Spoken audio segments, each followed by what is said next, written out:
Baik, selamat pagi. Saya Muhammad Hanif Nurmahdin. Hari ini saya akan mempresentasikan Executive Sales and Market Performance Dashboard.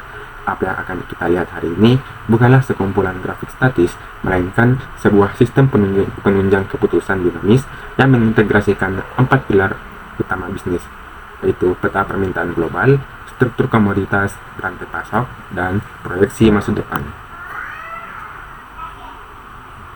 Baik, kita mulai dari realita terbesar kita hari ini. Kita mulai dari peta geospasial pendapatan. Dari visualisasi heatmap ini, terlihat jelas bahwa gravitasi ekonomi perusahaan terpusat pada 3 titik benua.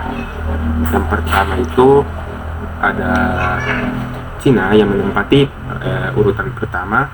Dia memimpin dominasi absolut dengan mencetak total sales price sekitar 1.987.000 dari serta memiliki profit sebesar 1 juta. Kemudian di posisi kedua yaitu kita bisa lihat ke pasar Amerika, United States, menyusul dengan sales price sekitar 1,325 dolar dengan profit sebesar 600.000 dolar. Kemudian disusul di posisi ketiga, bisa kita lihat dari warnanya, yaitu ada Brazil menempati posisi ketiga dengan sales price sebesar 862.000 serta profit sebesar 442.000 dolar. Nah, pertanyaannya adalah komoditas apa yang sebenarnya memutar roda ekonomi di negara-negara ini? Jawabannya adalah panel distribusi kategori produk dan brand ini. Jika kita membedah pasar secara global, pendapatan kita sangat tersentralisasi pada 3 komoditas raksasa. Ada outerwear and coats yang menjadi cash cow utama dengan dengan sales price sebesar 734.000 dolar dan profit sebesar 400.000 dolar. Diikuti ketat oleh di posisi kedua yaitu jeans dengan angka sales price sebesar 693.000 dolar, hampir mencapai 700.000 dolar, dan profit sebesar 322.000 dolar. Kemudian di posisi ketiga disusul oleh sweaters dengan sales price sebesar 465.000 dolar dan profit sebesar 240.000 dolar. Nah, dari ketiga kategori inilah yang menjadi tulang punggung kestabilan kas perusahaan kita saat ini. Namun, pendapatan kotor yang tinggi akan menjadi sia-sia jika rantai pasok kita mengalami kebocoran. Nah, disinilah analitik tingkat lanjut itu berperan. Saya telah mengindeksi model standard deviation pada grafik efisiensi distributor ini untuk mengunci batas wajar profitabilitas operasional kita. Model mendeteksi anomali yang sangat kontras.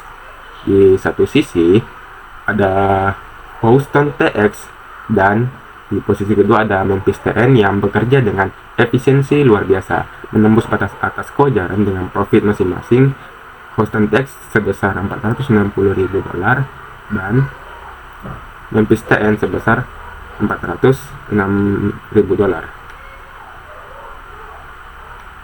Namun di sisi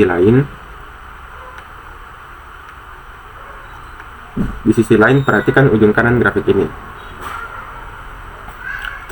Di sini di posisi bawah ada Charleston SC yang anjlok di angka profit sebesar 184.000 dolar. Ini adalah satu-satunya distributor yang terlempar keluar dari atas bawah pita standar deviasi. Nah, secara manajerial, Charleston SC ini saat ini sudah membakar margin keuntungan perusahaan. Sekarang, mari kita uji kelincahan sistem ini. Sebagai seorang eksekutif, tentu kita tidak bisa hanya mengandalkan data agregat global. Bagaimana jika kita ingin mengisolasi analisis khusus untuk pasar terbesar kita? Di posisi pertama tadi itu ada Cina. Saat saya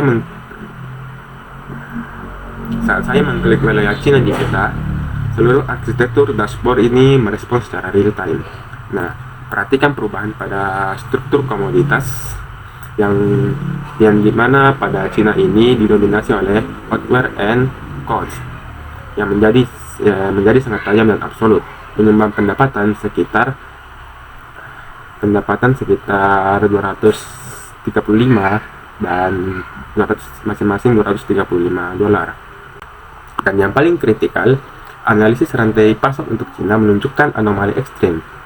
Jika kita pilih kategori outwear and cost dan kita mengarah ke distributor, nah bisa kita lihat bahwa Houston TX secara sendirian mencetak profit sebesar $38.000, jauh merobek batas atas standar deviasi. Fakta ini membuktikan bahwa jalur logistik ke Cina nyaris sepenuhnya bergantung pada efisiensi Houston TX. Mari kita kembalikan ke tampilan global. Sekarang, mari kita simulasikan skenario krisis. Bagaimana jika esok hari tren outwear dan jeans itu akan mati? Atau pabrik kita misal gagal berproduksi. Saya akan mematikan dua kategori utama tersebut dari sistem ini.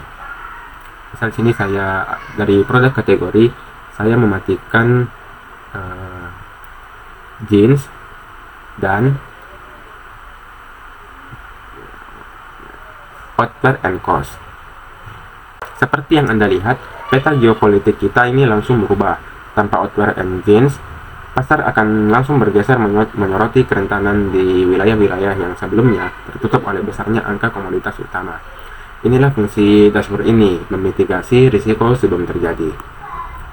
Nah, lalu kita centang kembali semua produk kategori menjadi ke all. Dengan memahami siapa distributor yang efisien dan pasar mana yang dominan, kita tiba pada fase akhir, yaitu proyeksi.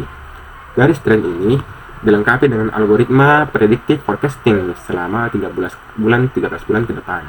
Sebagai acuan, data aktual kita di bulan Mei 2023 mencatat sales price sekitar $252.000 dengan biaya sebesar $522.000. Berdasarkan momentum data historis tersebut, area bayangan proyeksi kita menunjukkan tren eksponensial.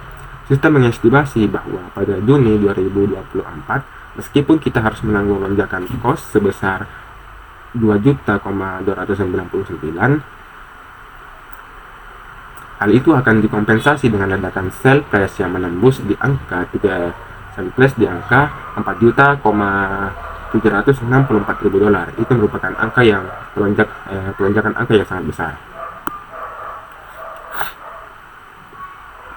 Kesimpulan eksekutif dari analisis dashboard hari ini ada dua. Yang pertama, segera lakukan audit investigatif dan renegosiasi kontrak dengan Charles SC yang terbukti gagal memenuhi standar deviasi perusahaan. 2. Amankan jalur distribusi Houston TX ke wilayah Asia Timur dengan skala jarak, karena ini adalah kunci merealisasikan proyeksi pendapatan sebesar $879.000 di pertengahan 2024. Keputusan berbasis data adalah keputusan yang minim penyesalan. Sekian pemaparan dari saya, terima kasih.